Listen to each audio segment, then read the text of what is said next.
Ошол эле учурда Кыргызстанда динди жайылтуу, акыйданы түшүндүрүү институттары жетишсиз.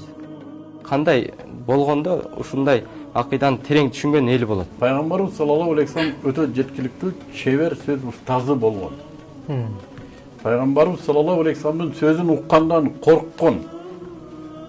Менмин деген трибуна ээлери, чеберлер миңдеген адамдарды ыйлатып бир заматта күлдүргөн аратырлар пайгамбарыбыздын сөзүн уккандан корккон.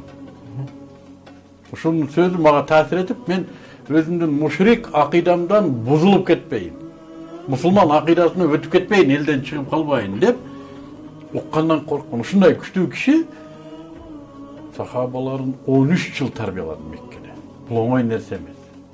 Биз телевизордон чыгып акыйда десеңиз эртең элдин баары акыйдасы түз болуп калбайт да.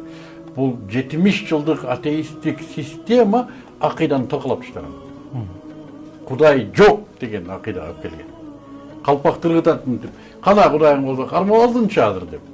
Ушундай акыйдага алып келип койгон. Азыр ошол акыйда менен жашап ошонун кесепети ушу да. Дагы эле Кудайын таба албай жүрөт. Эл намаз окуп коюп атканы канча да.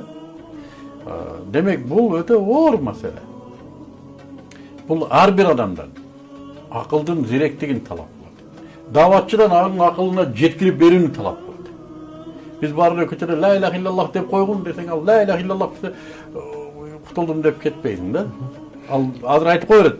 Ла иляха иллаллахты айттык, кайра барып туруп башка нерсени айтып кое берет. Анткени маалыматтык технология адамдарды ушундай арбап таштаган. Сөзүндө бекемдик жок. 14 кылым мурдакы арабтын оозунан чыккан сөз аны үчүн мыйзам болгон.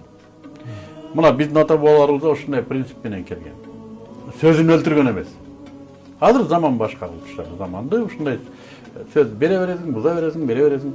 Ушул учурда сен кантип аны ла иляха иллаллах, Кудайдан башка сыйынарга татыктуу зат жок. Жана Мухаммад саллаллаху алейхи вассалам анын пайгамбары берген эреже менен жашоо керек дегенди ыраазы болуп жүрөгү менен айттыруу үчүн сен көчөдөн барып сүйлөп койгонуң жетишсиз да.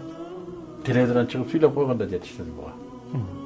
Пайгамбар тизени тизеге тийгизип отуруп Куран түшүп турган Куран менен 13 жыл тарбиялады. Бул адамды караңгылыкта адамдын акыйдасын кайра бул акыйдага алып чыгыш оңой менет эмес да.